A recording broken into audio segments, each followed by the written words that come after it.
Well, hi, Don. Good to see you again. Hey, Phil. Don Elliott, my guest today.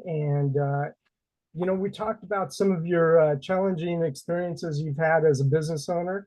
Let's just dive into it. Tell me about some of the most challenging that you've encountered. I'd say the recently is probably the biggest challenge. And I've been in the industry for 28 years and a business owner for 25 plus. Yeah, what So industry? digital marketing. Yeah. So Yeah, Gravitate, we're a digital marketing and web design company. We host and maintain websites and we do digital advertising and search engine optimization. yeah. So a lot of things to go south on you, I'm sure. Yeah, yeah, exactly. So at the end of 2022, we were about 38 people and we were going gangbusters. The company was more profitable and bigger than it had ever been in its 25, 26 year history, 23, I guess, at that point. Um, and then the tech industry imploded. So I had made a mistake of allowing us to become too dependent on that one industry. And so when Silicon Valley Bank went down and basically .com bubble burst two happened, um, we lost somewhere around 60% of our business almost overnight, like literally within weeks. Um, and so all of a sudden we were faced with pretty dramatic uh, situation. And so I had to decide, okay, do we think we're going to bounce back from this? Is this a temporary thing or is this a longer term issue? Now, I've been doing this for a long time. I've been through the first .com bubble burst, 9/11, 2008, COVID, all of it. And marketing always bounces back pretty quickly. Usually we get hit hard at the recession right at the beginning and then we come out of it quicker than other industries. Well, that was not the case with this. So I held on to staff as long as I could. And then we did a round of layoffs. Yeah. And I cut as shallow as I could because I was so worried about losing people and I care about my staff so much. Um, well, because I didn't cut deep quickly, we ended up having, it was, I think, 3 or 4 rounds of layoffs over the course of the next 2 years, as the company just sort of took a tailspin. Um, in the end, what stabilized the company is I finally made the big deep cut that I needed to in the beginning. And we cut the bulk of our projects team and started outsourcing it to a sister agency of ours. That's what ultimately turned the ship around at the end of the day. It reduced our payroll from that section of the payroll was 60,000 a month, and we replaced it with about 20,000 a month in contract work, 20 to 30. So Wow. So yeah, payroll tends to be the biggest expense of most small businesses. And well, most businesses, even large ones. That's why layoffs happen on such a regular basis. But being hit like that in 2022, that's kind of after the big hit of COVID. yeah, yeah. So I had bought the company 2 weeks before quarantine. So March 2nd of 2020. Uh, so right out the gate. Yeah. um, and we survived that first 6 months, and then it kind of just was a boom after that, and we just grew and grew and grew. Mm. Um, but I'd say, my biggest mistake was I it, I held on to employees for too long, and it sounds cold, it sounds brutal, but in my effort to reduce the pain of losing people, I ended up having to do 3 or 4 rounds of layoffs, which just dragged the pain out instead of Mm. getting it done right away and moving forward. Um, Now, I understand why I made those decisions. I did not anticipate this marketing recession to last as long as it is. I didn't expect the tech industry to still be down the way it is. Basically, AI investment has taken up everything, and there's very little investments happening elsewhere anymore. It's down 70% since 22. Investments are. So, so I understand why I made those choices, but if I was put back in the position now, I would cut deeply pretty quickly at this But point. tell me, why did you make those choices? Um, Honestly, a big part of it is just that I really do care about these people. Um, I see my responsibility, they have families, children, Sure. livelihoods, they have they're playing in their band or they're coaching their kids' football team. And they're relying on me to make good choices for Yeah. their stability and their family's happiness. And so when I see this, I'm seeing it as I am single-handedly choosing to upturn this person's life. I'm going to flip it on their head. Um, and so I would put all that responsibility on me, and so I would hold on to them when in reality I needed to be beholden to the business first. And and I could hold on to everybody and we all lose our job in 2 to 3 months, or you cut deep quickly and the business stays afloat and those who made the cut get to keep their jobs. So it's the cold side of business, and it's the side I probably like the least. It is the cold side of business, and it is such a tough thing, especially when you take personal responsibility for employees. And it's like, you know, you gotta you making a profit in business is what keeps the business afloat. You can't turn to the government or taxpayers to subsidize, although some industries do. uh, with small businesses especially, you're like, you gotta have a balanced budget. You just can't get around it. You got to make more money than you expend.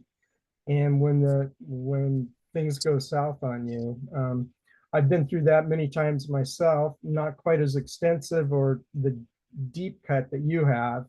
I've had to do one or two at a time in the past, and that is just brutal. How how did you deal with it when it came to the actual moment? Was it group or individually, or what did you do? Yeah, individually I'd say the last cut was the hardest because I cut 5 people um back to back, and Mm, I literally lined up the conversations so that I could just do one right after the other, which was incredibly emotionally taxing and difficult to do. um 2 of these guys, I mean, one had worked for the company for over 20 years. And I had been working with him for 12. Another guy I'd been working with for 12 years, and he had been with the company for 16.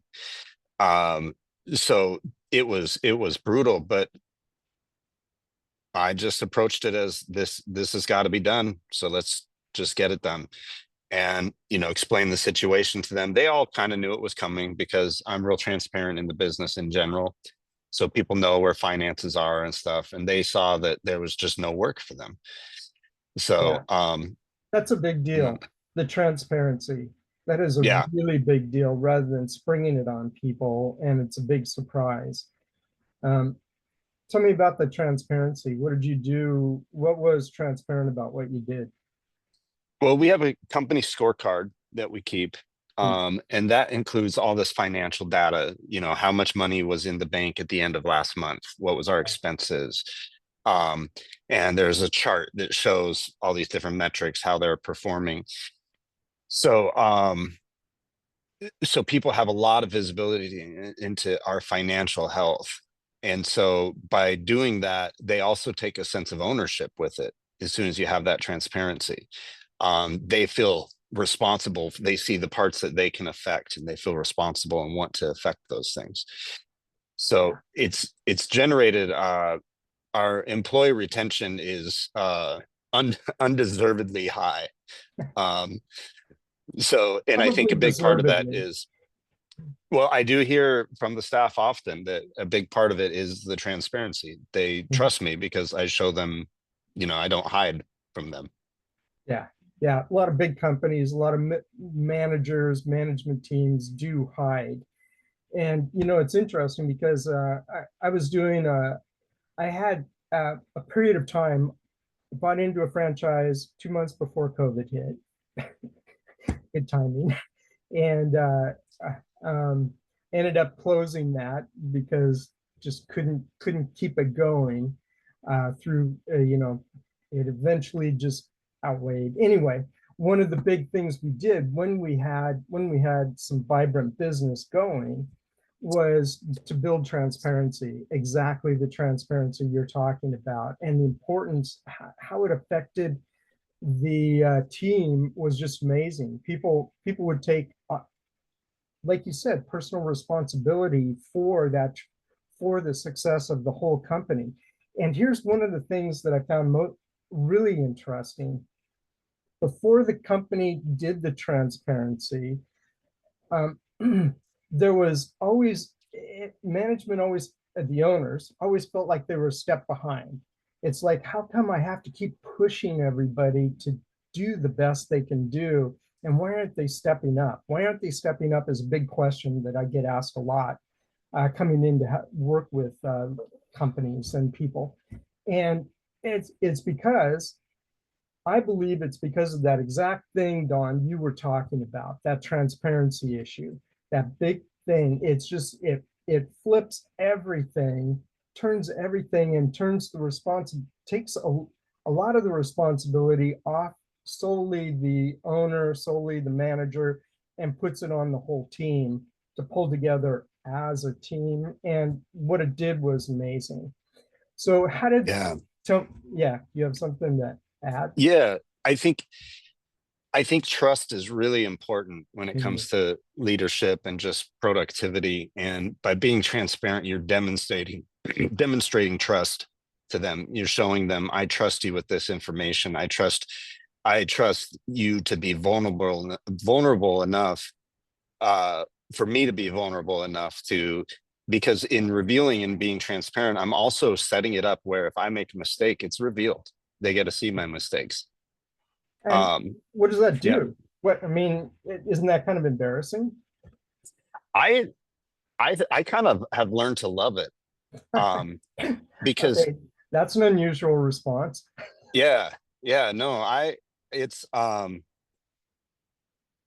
when when I make a mistake, they get to see me demonstrate Mm, uh failure, how to handle failure. yeah, And I see those as teachable moments. And I think being able to make a mistake and own the mistake and do the mistake right in front of everybody is kind of the epitome of strength in reality. And I think it's an incredibly strong position to be in. So um, I encourage my staff to call me out when I make mistakes or to point out things that were inaccurate or, you know, misspoken, that kind of thing. And they do for the most part.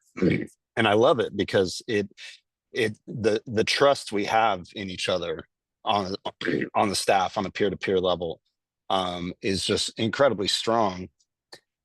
And I think that when somebody feels trusted, they feel valuable. And if you feel mhm. valuable, you want to work hard. Okay, so this begs a big question. So during the layoffs, there had to be some damage to that trust, both in the people that got laid off and the people that stayed. How, so first of all, what happened with that trust and how did you deal with it? Yeah, I think what they saw was that uh, all the decisions I was making were sticking to the values that we have as a company Mhm. and the values that I've demonstrated, that I've shown that these are values of mine. I stayed consistent to all those values. And so I think, and I was transparent about how it made me feel. You know, I admitted that this hurts, that this is difficult, that, I'm not sleeping well at night. Things like this, not to generate pity, but so they can see that I'm human and that this is not an easy thing. These are hard decisions to make. Um, and so they could trust me to stay true and have the integrity to stay true to the values that I've demonstrated or proclaimed. Sure. How did you communicate those values over time to the whole staff? So Our official company values: expect more, do what's right, and give back. We did as an exercise a few years ago as a team, with sticky notes is really fun. And we live up to those. We quote them all the time. We tell clients about them. But aside from that, to me, values just have to be lived. They have to be demonstrated through actions and behaviors. The Once the words are spoken, that's good. That's enough. It's done. Now you have to live it. And so I think So just, true. yeah, just demonstrating the values and then building a culture where we call out the values when we recognize them. So someone will do a shout out and they'll say hashtag expect more, because they're showing that this employee went above and beyond. Hmm. Or when we make a hard choice with a client, we will say, all right, well, this is us doing what's right. So let's suck it up and let's do it. Well, every time I walk into a business, and if I see values posted on the wall, painted on the wall, posted on something, it's like red flags start going up in my head almost immediately. It's like, let's test, we'll test this. And it's pretty easy to test. It's like first person you talk to, what's their attitude? And and you can tell almost right away if the attitude is kind of soured, kind of like, yeah, whatever. Negative, it's like, okay, those values probably are not being lived out. Although I did walk into a big company not far from here in Beaverton, and big warehouse company, walked in to the front office, and up on a high wall was all these values listed, and very well done, nice artwork. And it's like, oh, okay, we'll see. And I went on a tour with one of the key guys, and everything fit those values to a T, from the guys out on the warehouse floor to in the shop to the front office to the guy giving the tour, and then eventually to the owner. I was kind of blown away. Rarely do you see that, rarely. And just blown away. They very well run organization. So kudos to you for doing that. Did you have, was there any blowback from the people that left um, to you? Yeah, yeah. And in fact, that was something that you just kind of have to live with. There was one person in particular who had a baby just shortly before we had to lay him off. We personally paid for his health insurance for another 6 months for his Wow. family, for him and his family, for the next 6 months beyond his termination, to support as much as we could possibly afford to do. Mhm. Um, when that time was up, he got on Facebook or on LinkedIn and put a nasty message about, being laid off by this cold company who doesn't care, essentially. Um, and from my standpoint, our values: do what's right, whether that means you're getting accolades for it or not. So, I got dirt rubbed in my face online, but I know that I did the right thing, and I feel good about the fact that we supported him, even though it apparently still wasn't enough to not make him bitter about it. But I get it. The important thing for me was that, and the staff saw that too. I didn't get on there and respond. We just let it alone. you know Yeah, there's not much you can do. And even though in business you often hear the statement, "Hey, it's not personal," but the problem is it is, it is. and there's no Yeah. two ways around it. It just is personal. With the, do you mind diving into what the criteria was with how you decided who goes, who stays? Yeah, in this case, that part was a little easier because it just came down to who do we have work for. and Yeah. and so we had people that just, there's nothing for you to do. The case in this guy's case, is an account manager, and we had no clients for him to manage. So That's kind of a telltale. yeah, yeah, exactly. So it's now, there were, when looking at, for example, let's say we actually don't use account managers anymore, but at the time we did. Mhm. I would look at who's keeping the clients the happiest, who has the best client retention rate and keeps the clients the happiest, and then who's doing the most change requests. So basically, who's making more money for the company and costing the company less. So an account manager with a low client retention rate is going to be on the chopping block before the person who's got great retention. Yeah, yeah. I've got a person that I've been working with lately who is talking about going into sales, the sales side of things, and very optimistic, very young, very optimistic, gung ho, and it's like you know, just for grins, you might want to watch Glenn Ross at some point. Yeah, yeah, you got to.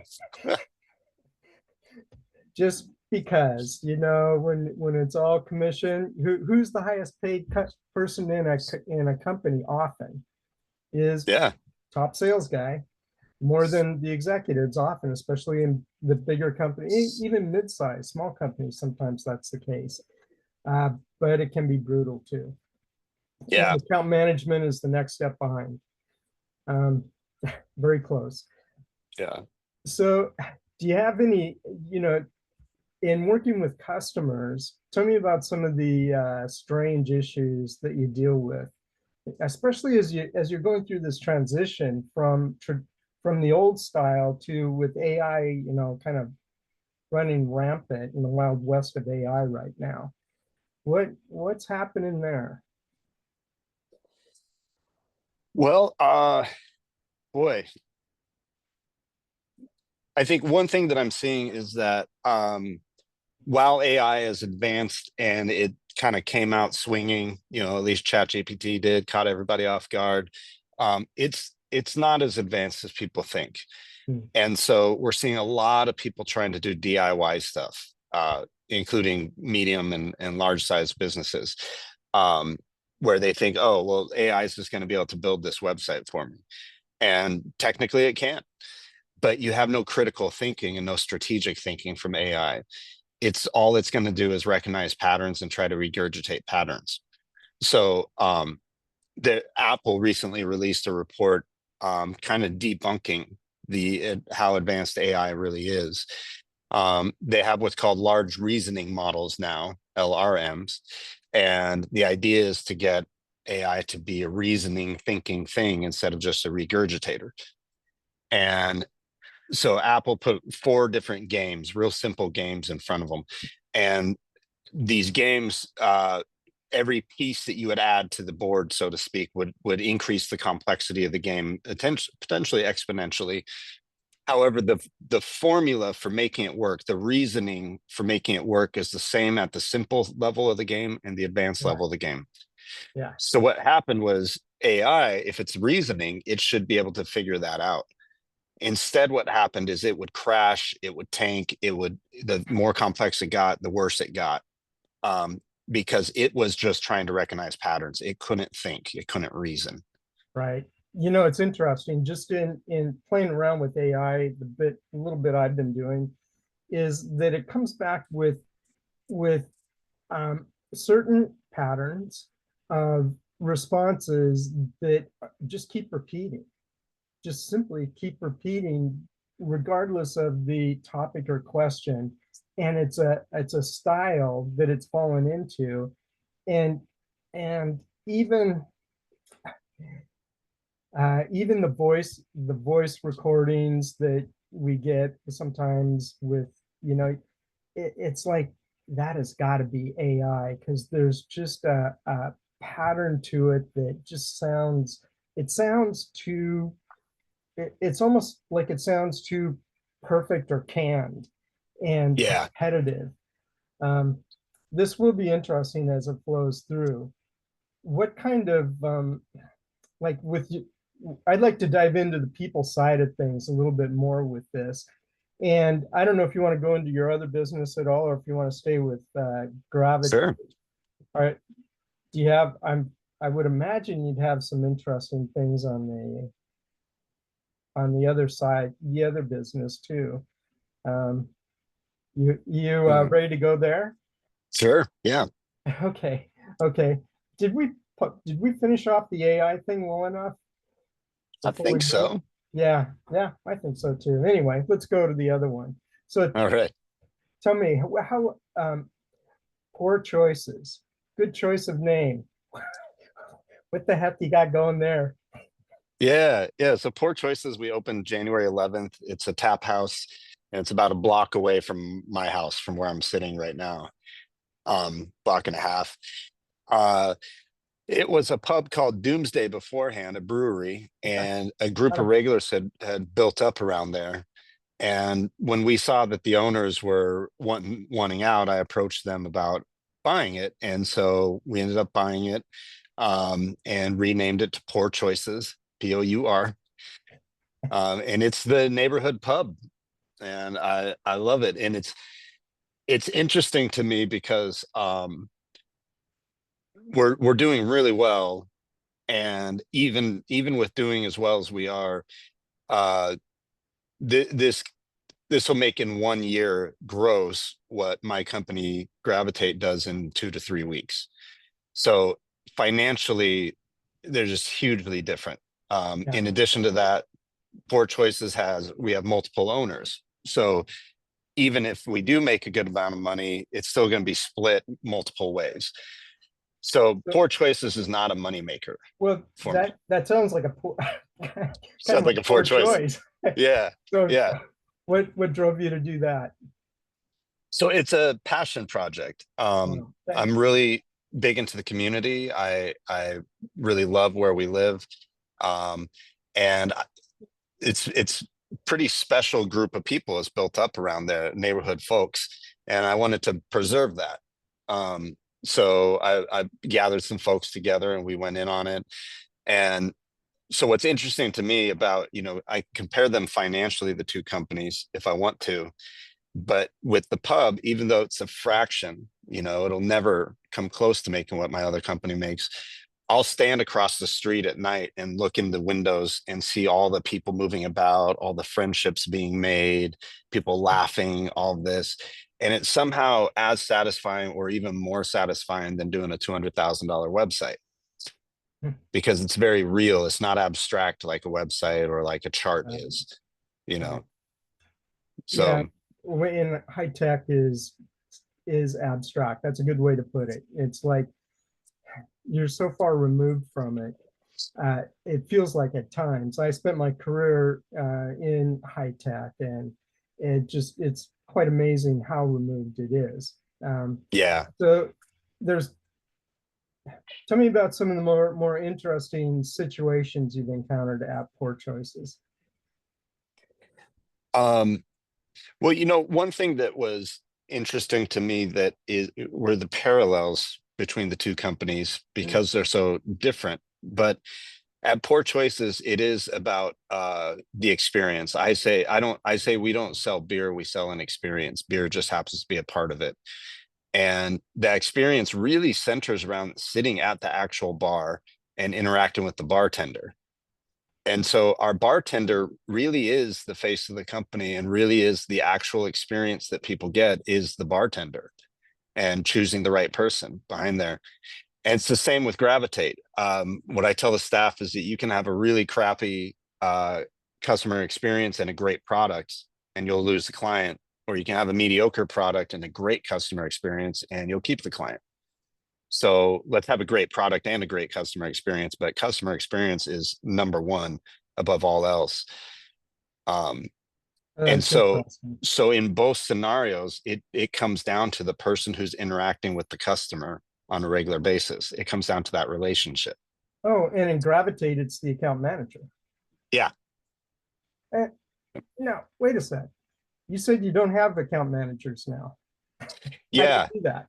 So what we did is we we got rid of the title, the role, and now it's the head strategist. It's the lead Oh, strategist who manages the account. So the person who's responsible for the results is now the person managing the client. So okay. in there's no phone tag, there's no, trying to collect information here and translate it over here. It's hearing directly from the horse's mouth. And our strategists are held accountable to the results they get. Their raises, their longevity in the company, their employee satisfaction, all that ends up being tied to their direct client results. So kind of like the guy behind the bar. Exactly. Exactly. Which I can't help but chuckle because we've got a McMinimums like right outside my neighborhood. I shouldn't say this out loud, but stumbling distance from my house. Not that I go that far, but but yeah, I know the guys behind the bar and go there, every once in a while and chat with them. And the chatting is fun to Yeah. do. I still have to make it over to your place. It's a bit of a jump, but my brother-in-law living kind of close just moved in a week ago. We agreed to go meet at Poor Choices. As Oh, good great. choice. That'll be fantastic. Yeah. So, what do you have any other things that you'd like to talk about or incidents that you'd like to share that maybe highlight either place, Poor Choices or Gravitate? Yeah, I think in both businesses, I see them as systems or machines, and you're constantly trying to optimize and tweak. And sometimes it's little tiny things that you do that can make a big difference. Mhm. So, for example, we have trivia on Monday nights, and we're usually packed for trivia. Yet, despite being packed, we would barely break even. And I'm like, well, what's the deal with that? So trivia has one break in the middle of a it's I think it's 2.5 hour game or 2 hour game or something. There's one break in the middle, and that's when we'd have a spike in sales. And so what I realized was people weren't getting up to buy beer. They were staying at their tables because they're playing trivia. So we had the host start doing 2 breaks a game. So we just introduced one other break, and now all of a sudden we're profitable on Mondays now. We did the Definitely. same thing with Tuesday jam sessions. So, and with Gravitate, I look at the same thing. Um, That's what curious. what type of offering can we give with our existing skill set that's going to add value to the client? Um, is there we're now doing GEO, generative engine optimization, so AI search optimization. Um, and so that's just an extension of SEO, but let's really own it. Let's dig into it. Let's find out, how to make this an offering that we can sell. And it's just a tweak, but now all of a sudden we're selling a ton of GEO audits, and existing clients are wanting to increase their retainers to cover GEO. Okay, so this is really interesting because it's obvious on the Poor Choices side, you add a second break and people get up and stretch their legs, go buy another beer, hit the restroom, whatever, and come back. At Gravitate, what is it that really pulls people in and ties them for digital marketing to Gravitate? What is the thing that like sucks them in and to Gravitate? It's our people. How It's so? it's the relationship that people build when we're in the sales cycle. A huge part of our sales process is just making sure the potential client gets to see and interact with our team.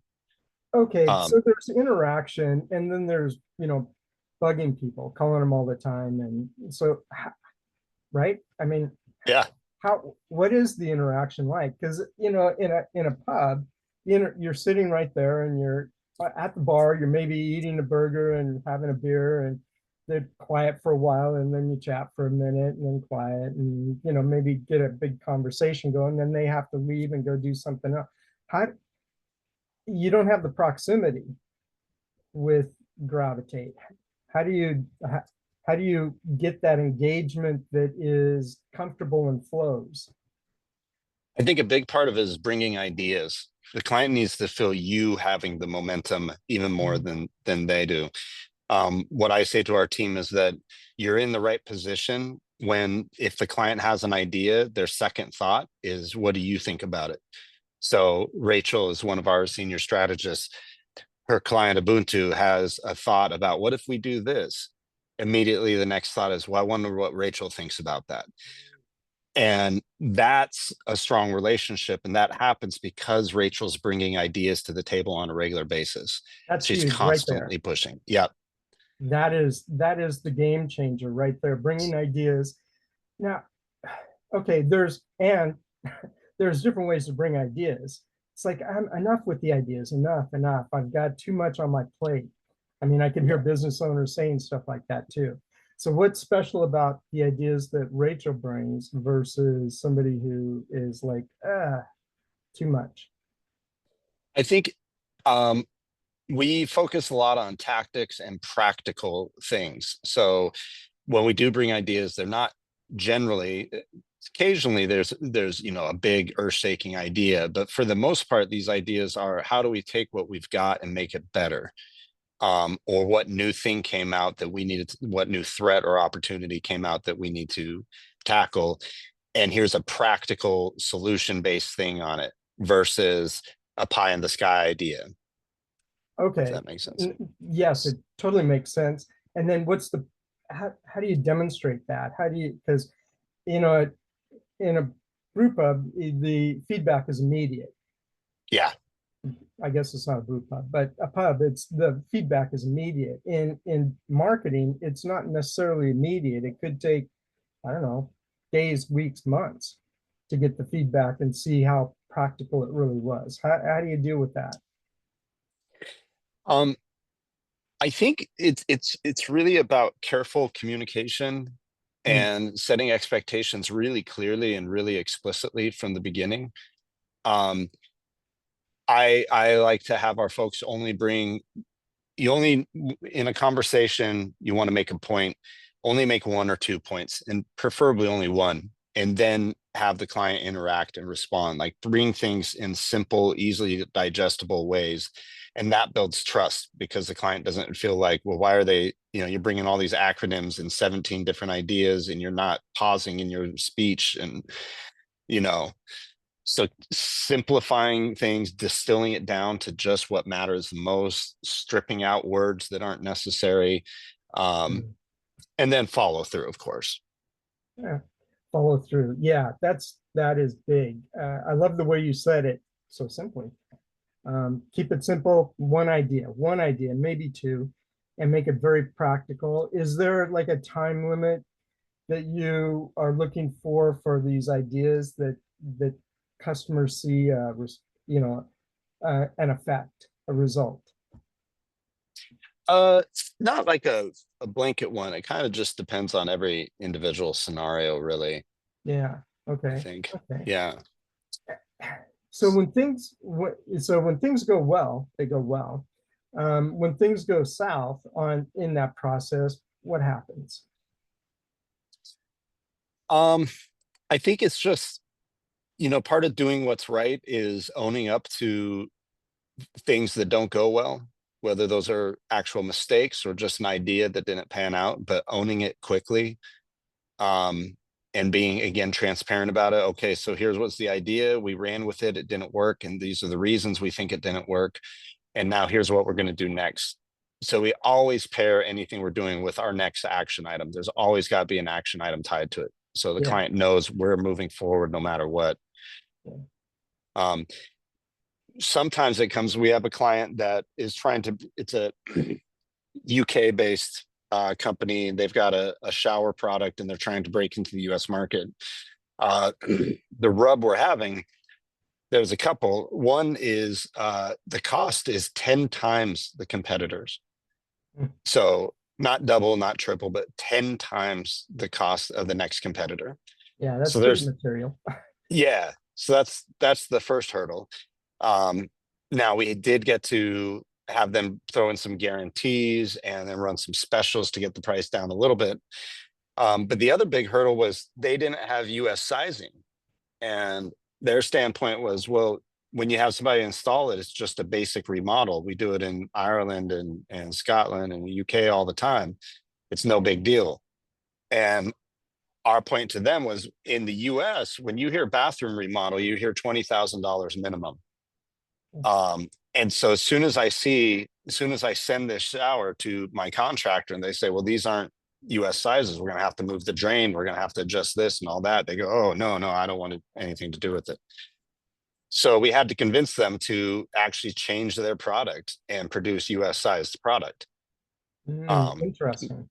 So these ideas a lot of times go beyond marketing and actually into business itself, business choices Yeah. themselves. So crossing international boundaries like that, just the style, I've traveled in Europe a bit, and I was, the kitchen and bathroom, living room, just layouts are distinctly different than here. It's amazing. I still think back on how impressed I was in just traveling to Mexico, not to an American resort in Mexico, but a Mexican resort in Mexico, and the difference in how everything was laid out, starting with no glass on the windows, which shocked my wife when she first saw it. It's like, Yeah. there's little, geckos running around all over the place. And Yeah. but the tile work is quite amazing, and the showers and everything, the showers and the design of it is just incredibly different than here. Incredibly different. And they're built to last. Here they're built to tear out every 5 years because people don't like the color or the style or whatever. Yeah. And Yeah.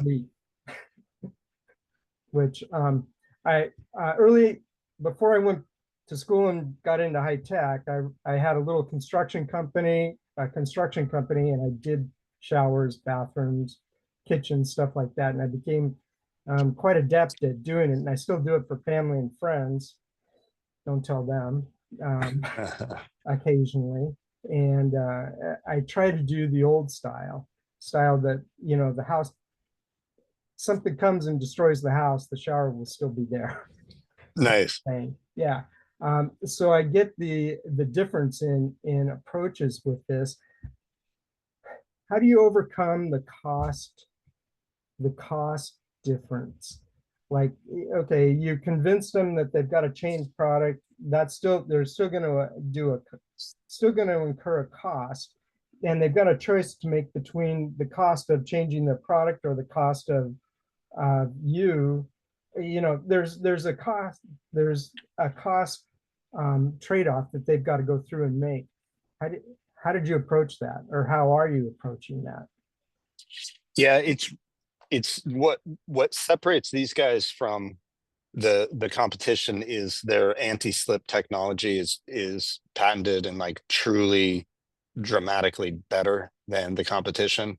Um, Now the shower trays will also last a lot longer, but these are generally going towards folks that are in their 70 plus.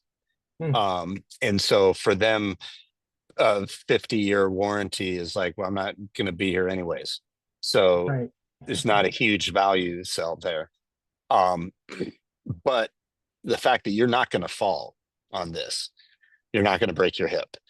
That's where the real value is. So, but we have to be careful. That's a needle to thread because we can't promise you're not going to break your hip. You could get in there after you're stumbling home from McMinimans and fall. Not me. Yeah, not you, but someone else potentially. And so you can't make those kind of promises. But so there's marketing to fears, and then there's fear marketing. Okay.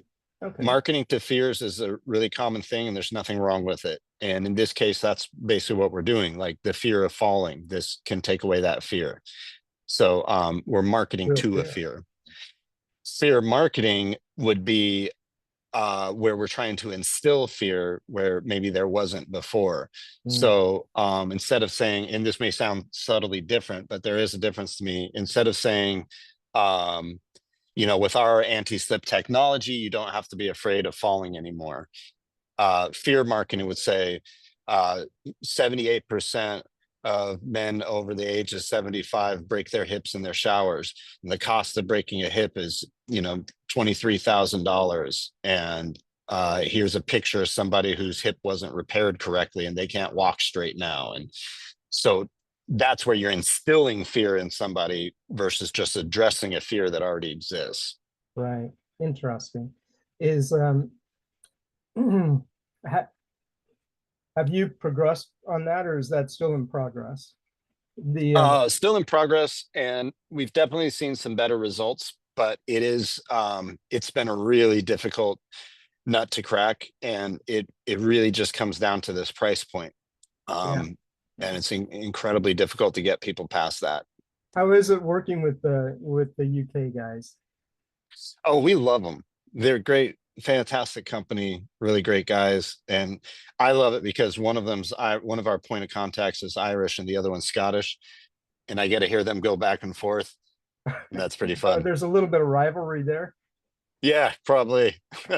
I know there is with football, with soccer. Yeah. Yeah, oh, I'm sure. Yeah, yeah, absolutely. Okay.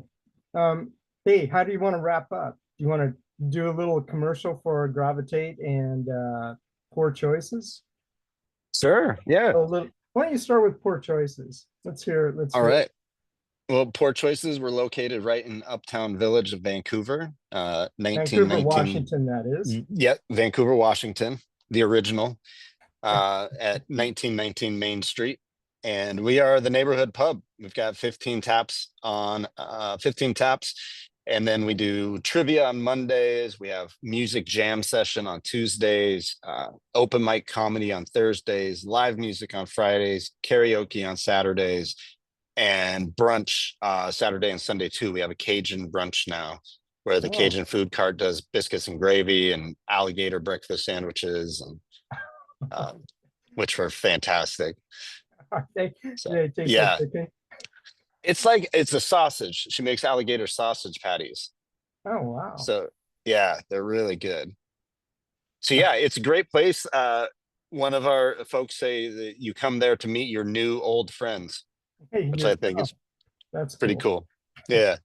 Very cool. And then to let's hear a little bit about Gravitate. Just we've heard quite a bit about it, but let's hear your spiel.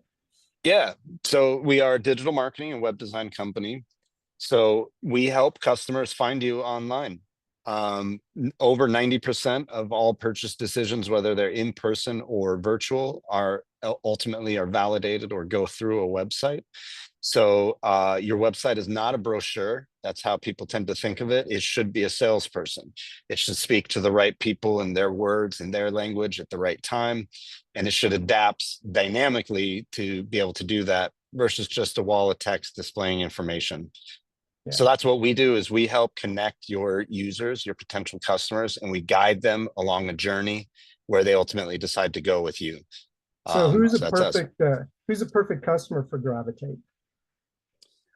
Small and medium-sized businesses. We do both B2C and B2B, but we specialize mostly in B2B. Okay. We work a lot with nonprofits, so that's always a good fit, but we are industry agnostic. Okay. Okay. Very good. Well, Don, hey, this was great. And by the way, I love your comment about it is website is not a brochure, it's your lead sales guy, lead Yeah. salesperson. Um, Yeah. make sure I be Yeah. appropriate here. Okay, well, hey, I really appreciate you taking the time out of your busy schedule. Owner of two businesses and busy as all get out, I'm sure, trying to keep those two going and interesting. And thank you for taking the time. I appreciate it. Yeah, this was fun. Thank you. Excellent. Excellent. Okay, with that, I'll wrap up. This is Phil Bride with the Human Experience Workshop on and podcast. Thanks and signing off.